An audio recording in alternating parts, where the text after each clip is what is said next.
Market में ऐसा module आपको नहीं देखने को मिलेंगे जो कि सबसे ज़्यादा बेहतरीन हो, क्योंकि मैं पर्सनली अपने लैब पर बनाया हूँ इसको रिसर्च करके।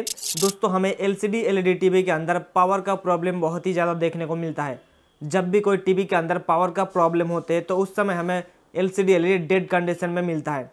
ऐसे में अगर हमें एक एलसीडी एलईडी टीवी का पावर सप्लाई सेक्शन को रेडी करना है या ठीक करना है तो हमें मार्केट से बहुत सारे अलग अलग टाइप का मॉड्यूल मिल जाती है, जिसको पावर मॉड्यूल बोला जाता है।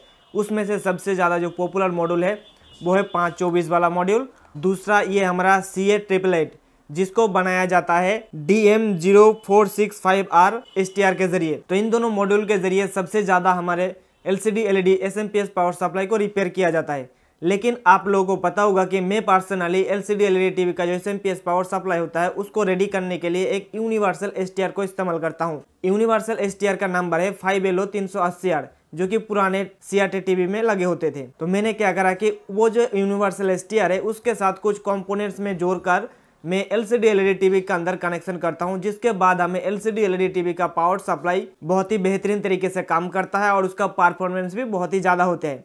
इसलिए मैं जितने भी पावर सप्लाई को रिपेयर करता हूं उसी यूनिवर्सल पावर मॉड्यूल को इस्तेमाल करता हूं। तो मैंने काफ़ी सारे वीडियोस के अंदर मैंने आप लोगों को 5LO380R को इंस्टॉल करके पावर सप्लाई को ठीक करके दिखाया हूं, चाहे वो 5 volt, 10 volt, 12 volt, 19 volt, 24 volt power supply क्यों ना हो, सभी के अंदर वो वाली आप मॉड्यूल को इस्तेमाल करके पावर सप्लाई को रेडी कर सकते हो। लेकिन हमारे सामने एक दिक्कत देखने को मिलती है, बहुत सारे लोगों के पास से कमेंट मिलता है कि हम उसको जब इंस्टॉल करने जाता हूं तो हमें अच्छे से समझ में नहीं आता है कि कौन सा वायर कहाँ पे जोड़ना है। इसीलिए मैंने 5LO380R के जरिए एक इस टाइप का डेडिकेटेड मॉड्यूल बनाया हूँ, जो कि 65 वाट तक किसी भी पावर सप्लाई को रेडी करने के लिए ये वाली मॉड्यूल का आप इस्तेमाल कर सकते हो।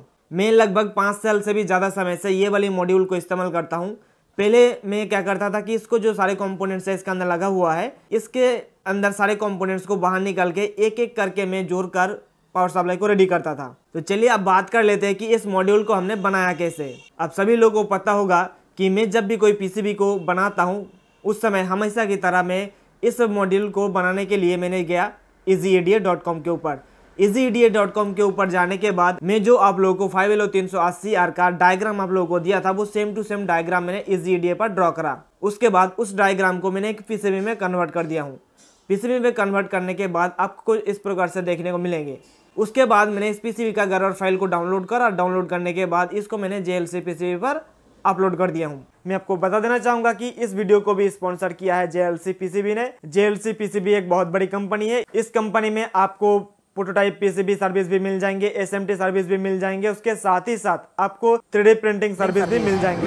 तो अगर आप 3D प्रिंटिंग, SMT असेंबली या कोई प्रोटोटाइप पीसीबी प्रिंट करवाना चाहते हो तो आप JLC पीसीबी विजिट कर सकते हो। तो मैंने जो पीसीबी डिजाइन करा था उस पीसीबी का गर्वर फाइल डाउनलोड करके मैंने JLC पीसीबी पर अपलोड कर दिया और अपलोड करने के बाद उसका कलर, क्वांटिटी, थिकनेस सारे कुछ सिलेक्ट करने के बाद मैंने JLC पीसीबी पर ऑर्डर कर दिया था और ऑर्डर करने के 10 दिन के अंदर हमारे पास ये पीसीबी आ चुका था। हमारे पास पीसीबी आने के बाद हमें कुछ इस प्रकार से मिला है। मैंने 500 पीस इस पीसीबी को ऑर्डर करा था। अब मैं सारे मॉड्यूल को तैयार करूंगा और उसके बाद आप लोगों को बहुत ही कम कीमत के अंदर देने की कोशिश करूंगा, क्योंकि मार्केट में ऐसा मॉड्यूल आपको नहीं देखने को मिलेंगे जो कि सबसे ज़्यादा बेहतरीन हो। क्योंकि मैं पर्सनली अपने लैब पर बनाया हूँ इसको रिसर्च करके और ये बहुत ही बेहतरीन तरीके से काम कर रहा है।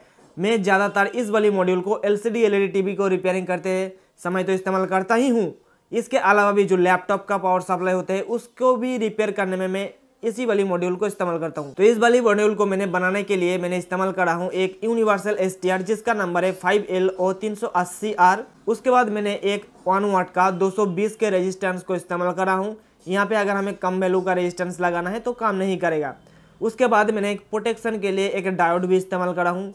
तीसरा मैंने एक बाईपास के लिए एक कैपेसिटर को इस्तेमाल करा हूँ जो कि सिरेमिक कैपेसिटर 104 नंबर का है और यहाँ पे एक जगह दिया गया है इलेक्ट्रोलाइटिक कैपेसिटर लगाने के लिए।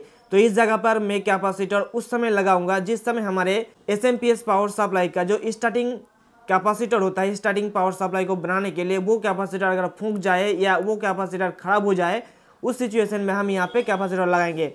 अगर हमारे SMPS के अंदर 15 वोल्ट के लिए स्टार्टिंग पावर सप्लाई के जो कैपेसिटर लगे होते हैं 50 वोल्ट 10 माइक्रोफैराड का और उसके मिलता जुलता जो हम पे लगे होते हैं वो अगर सही सलामत है तो इस जगह पर आपको कोई भी कैपेसिटर लगाने की जरूरत नहीं है, आप ऐसे ही एज इट इज लगा सकते हो। चलिए मैं अब आपको बता देता हूँ कि इस मॉड्यूल को आपको इस्तेमाल कैसे करना है। देखिए इस मॉड्यूल के अंदर जहाँ पे होल्स दिया हुआ है यहाँ पे आपको 5 वायर को कनेक्शन करना है। सबसे पहले नंबर पे आपको देखने को मिलेंगे ग्राउंड, यानी कि ये जो ग्राउंड वाला वायर है इस जगह पे आपको अपने SMPS का मेन कैपेसिटर के ग्राउंड के साथ कनेक्शन करना है। उसके बाद दूसरे पिन पे आपको D लिखा हुआ मिल जाएंगे। D का मतलब होता है ड्रेन, यानी कि आपने SMPS पावर सप्लाई के अंदर जो पावर मॉसफेट लगे होते हैं उसका जो ड्रेन पिन होते हैं बीच वाला, उसके साथ आपका ये दूसरा नंबर पे कनेक्शन हो जाएगा। तीसरा SP लिखा हुआ है। SP का मतलब है स्टार्टिंग पावर सप्लाई।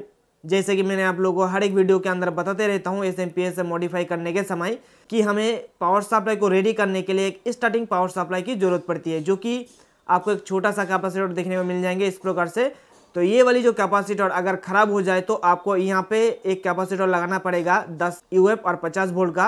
अगर यहाँ का ये वाली कैपेसिटर सही सलामत है तो आपको यहाँ पे कोई भी कैपेसिटर लगाने की ज़रूरत नहीं है मॉड्यूल के अंदर। तो SP वाली आपको कनेक्शन करना है उस स्टार्टिंग पावर सप्लाई के कैपेसिटर के पॉजिटिव के साथ।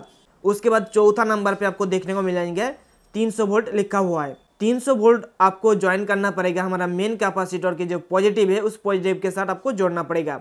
उसके बाद लास्ट में हमारा और एक ऑप्शन बच रही है FB लिखा हुआ है। FV का मतलब होता है फीडबैक। तो ये वाली कनेक्शन आपको करना है जो हमारा ऑप्टो कपलर है। ऑप्टो कपलर का जो 4 नंबर पिन है उस पिन के साथ ये वाली फीडबैक का कनेक्शन करना है। उसके बाद आपका पावर सप्लाई रेडी हो जाएगा। चाहे आपके पास 5 वोल्ट का पावर सप्लाई हो, 10 वोल्ट का हो, 24 वोल्ट का हो, 12 वोल्ट का हो, किसी भी पावर सप्लाई हो, लेकिन आपका ये वाली मॉड्यूल काम करेगा अप टू 65 वाट तक। बहुत सारे लोग कमेंट में बताते रहते हैं कि हमारे पास 90 वाट का LED TV है तो हम उसके अंदर कैसे रिपेयर करेंगे और उस पावर सप्लाई को कैसे रिपेयर करेंगे। तो यहाँ पे मैं आपको एक क्लैरिफिकेशन दे देना चाहूँगा कि जिस टीवी के अंदर LCD LED TV के अंदर आपको 90 वाट या 75 वाट से ज़्यादा कोई LED आपको देखने को मिल जाएंगे, उसका मतलब ये हुआ कि वो बहुत ही बड़ा साइज का टीवी होता है। आपको 70-75 इंच के ऊपर टीवी होते हैं। उसके अंदर क्या होता है कि अलग अलग पावर सप्लाई सेक्शन होता है। हमारे मदरबोर्ड को कंट्रोल करने के लिए एक अलग पावर सप्लाई सेक्शन होता है, बैकलाइट के लिए एक अलग सेक्शन होता है। तो वो टोटल का पावर हो जाती है 65 के ऊपर।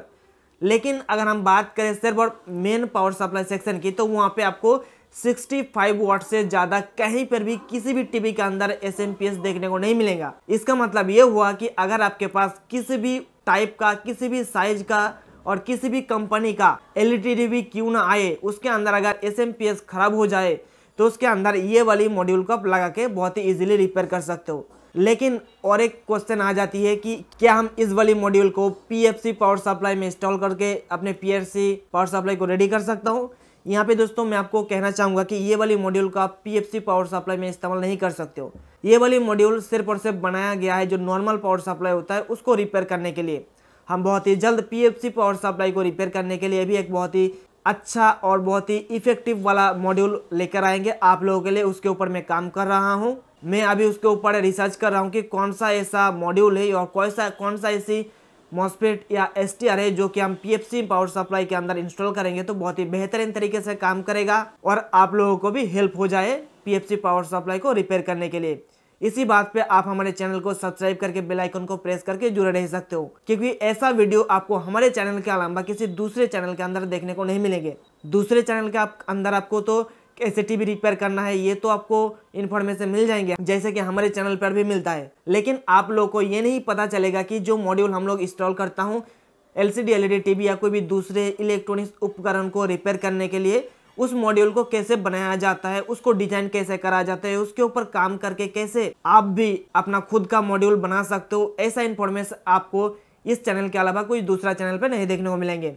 तो मुझे उम्मीद है कि आपको ये वाली वीडियो बहुत ही पसंद आया है और बहुत ही इन्फॉर्मेशन मिला है। अगर इसी प्रकार के इन्फॉर्मेशन आप आगे आने वाले दिनों में पाना चाहते हो तो नीचे कमेंट करके बताइएगा। और अगर आपके मन में किसी भी चीज को लेकर कोई भी सवाल या सुझाव है वो भी आप नीचे कमेंट करके बताइएगा। आपका कमेंट का रिप्लाई जल्दी ही किया जाएगा और हो सके तो आपके कमेंट के ऊपर एक वीडियो भी बना के आपके सामने पेश किया जाएगा। तो आज के इस वीडियो में इतना ही दोस्तों, हम फिर मिलते हैं नेक्स्ट वीडियो में। तब तक के लिए wish you all the best.